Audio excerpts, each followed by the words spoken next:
Hey guys, now I am going to be reacting to Shed 17. This is requested by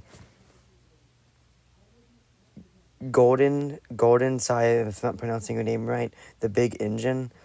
So I'm going to be reacting to this video. So let's start the reaction.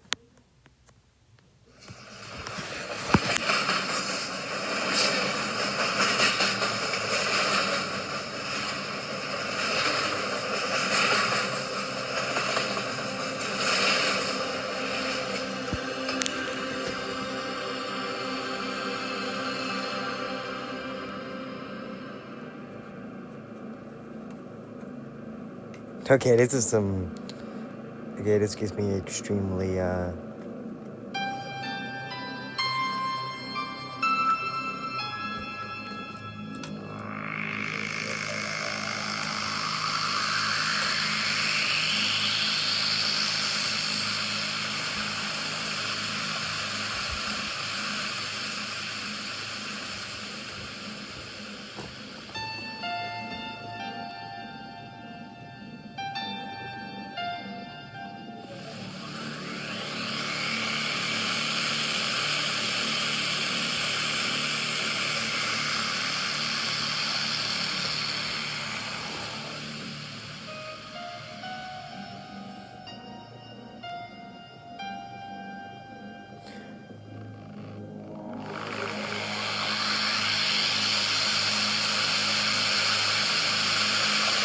God, what happened to Thomas?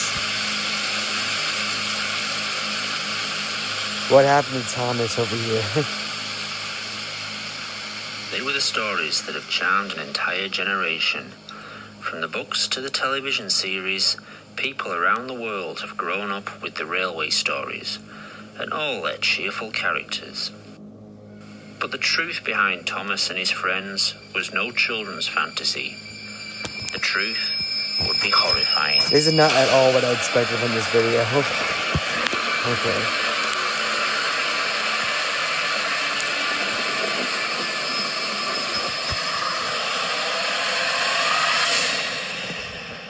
It is 1945, and the remote island of Sodor, off the northwest coast of England, has emerged from the fog of World War II, relatively unscathed and untouched.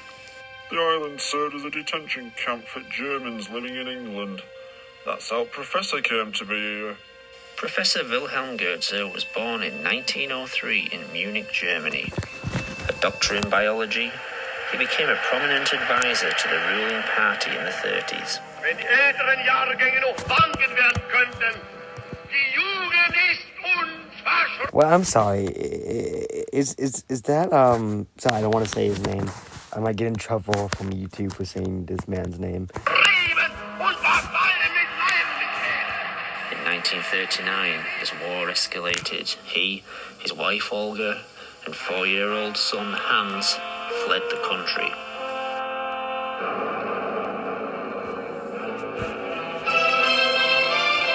Tja, ich habe nie einen solchen Befehl bekommen. Habt einmal gefragt, nicht wahr? Am 14. Mai Sorry, something about this video gives me a very uncomfortable vibe. 1942 war der Großadmiral Räder und ich bei ihm. That's what he wanted people to believe. The fact is, his experiments were hard to stomach even for his own people. In truth, he had become a prominent figure in the government, but as his work progressed, questions and objections had been raised in the higher echelons of the Reich. His work with genetics and DNA was truly pioneering. The cracking and manipulating of the human genome. What Professor Goetze was most successful in, however, was keeping his history a secret until his death.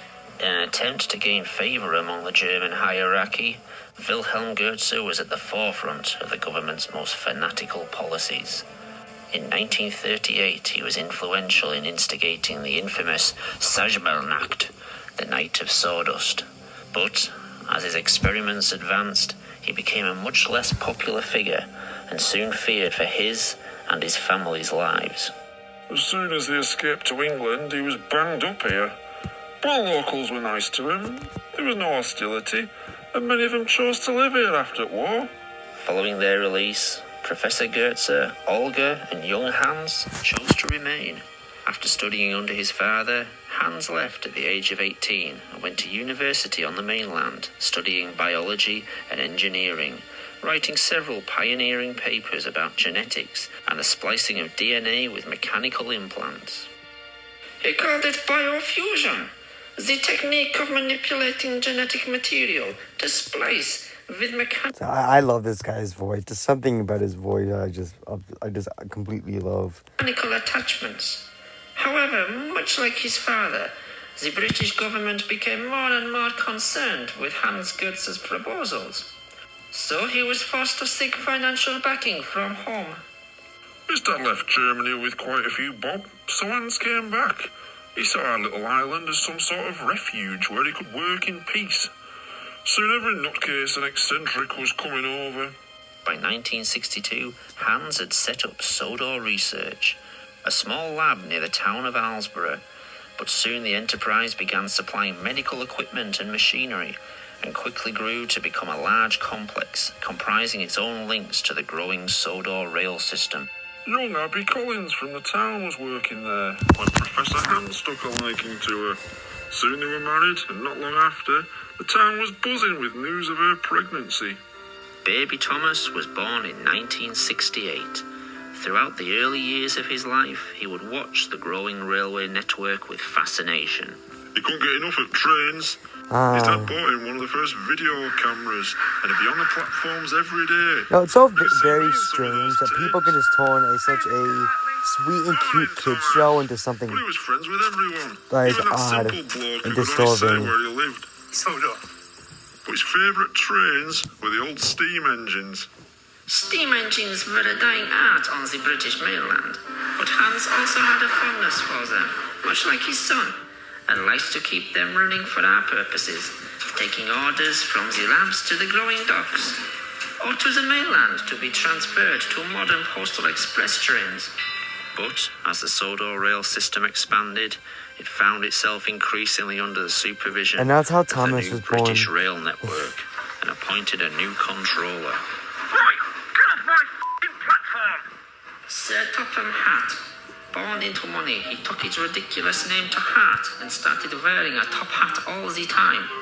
Of course, the islanders had a different name for him. Yeah, I just find that funny. Get the fuck off my platform. Fat bastard. You've never met such a cold-hearted as him.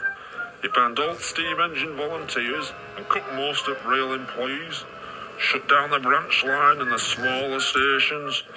He was happy to let the railway rust away, just like they did to the main line. But the fortunes of the railway were about to take a profitable turn, a stroke of luck for the island that would result from tragedy. Come on, we're gonna be late. What's the time? Thomas, get moving. Young Thomas loved following the railway. He'd be out all the time, hoping to catch a new train on his camera. 11:45's coming through soon. He won't wait for us. Unfortunately, he didn't take as much notice of the safety signs. I'm not being late again. Have we missed it yet? Wait for the 11:45. Never mind the 11:45. It must be late again.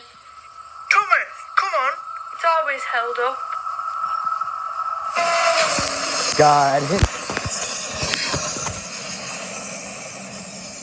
Hans was mortified.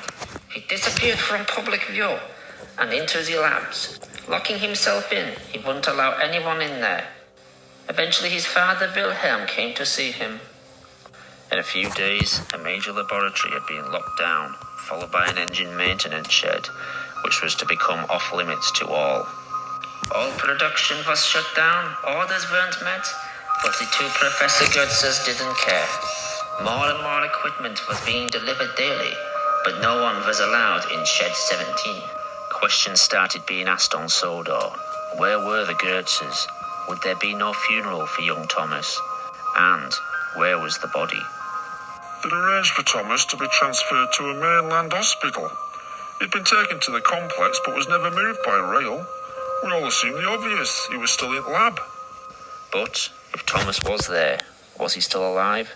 And what was the purpose of keeping him at the complex? To turn him into a train. Almost a year after the accident, the doors of Sodor Research were reopened. In an open invitation to the people of the island, Thomas rolled out of Shed 17. It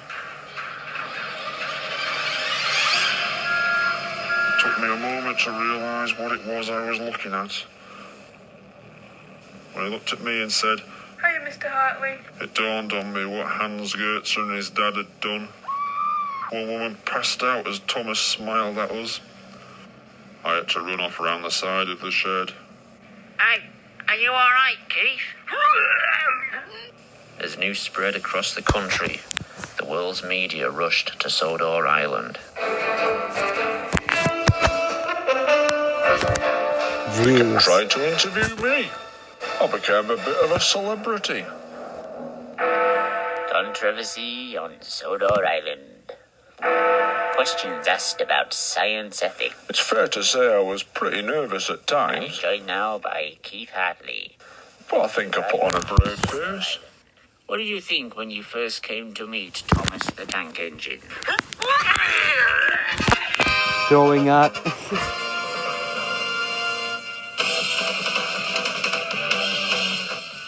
Most of my mates said I looked pretty good on telly.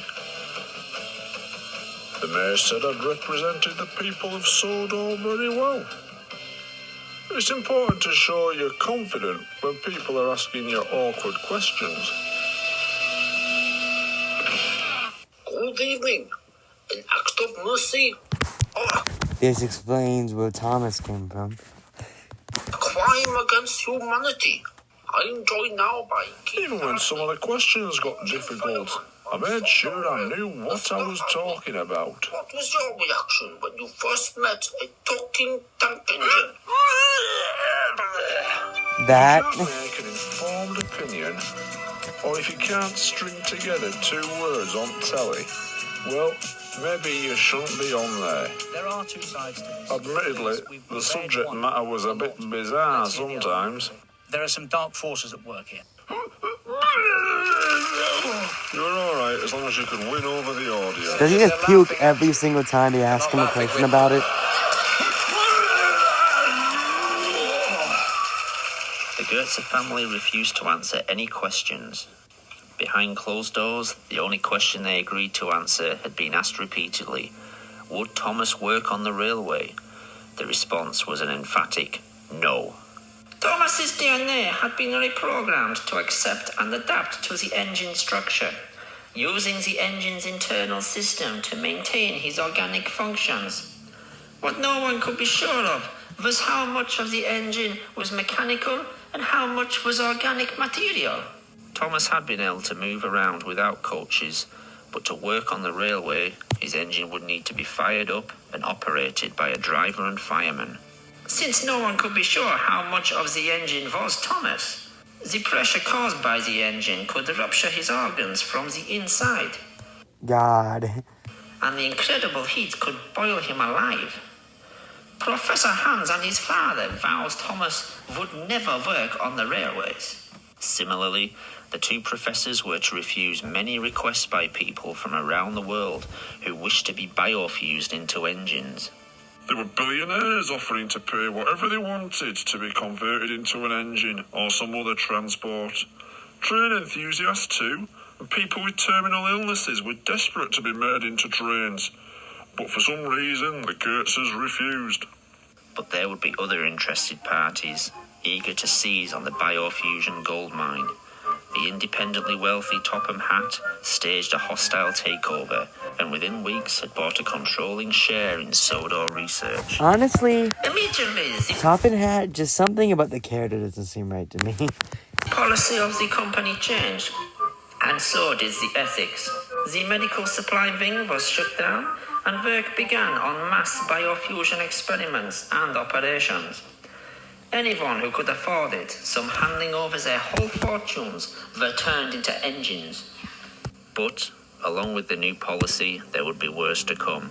Biofused engines would be allowed, then obliged, to work on the railways. The first one we fired up was James. He didn't have the money some of these people had, and so agreed to basically sign his life away if they wanted to experiment further, or to take massive risks like this. As usual, the fat had everything recorded. All kept classified, you understand. These recordings, shown for the first time, reveal the extent of Sir Topham Hatt's experiments. It was horrible watching these engines work on the railways some days. But the tourists wanted to see it. They expected it. And for me, it was work. But with the new engine's increasing work schedule came more and more accidents. Edward was first to have problems. He'd been filming all day for the new TV series they'd announced, and for his last scene, he had to pull into Wellsworth Station and whistle to the kids on the platform. Peep, peep, whistled Edward. Thank you very much. God. Sadly, this was only the first in an increasing number of incidents. Harold had an obsession with aircraft and appeared to become a helicopter. The operation had gone well, but we had to ban him from being allowed to attempt flight. In an experiment kept secret until now, Mavis the diesel engine was to be the first biofused locomotive used on the railway. We fueled her up and everything seemed fine. Then things got out of hand. The diesel began to burn her internal organs. Everything organic in the engine was soon burning. Have you ever heard of locomotive scream in pain? We tried rinsing out the fuel tank with water, but by then it was too late. Mavis's body would be kept under lock and key indefinitely. In an unexpected U-turn, Sir Topham Hatt would ban fueled engines from being used on the island. Jeez. Harold was never told why he couldn't fly, but the decision would keep him alive, if only for a little while longer. In fact, unknown to the outside world, there had been many failed biofusion experiments. That fat kept the accidents a secret, and legal disclaimers had to be signed by anyone being biofused, so there'd be no legal action taken if anything went wrong. This footage. Whoops, I am very sorry. There's a lot of notifications here. Okay, so guys, I'm going to end this here. I'll be releasing a part 2 to my reaction. So thank you guys so much for watching, and bye.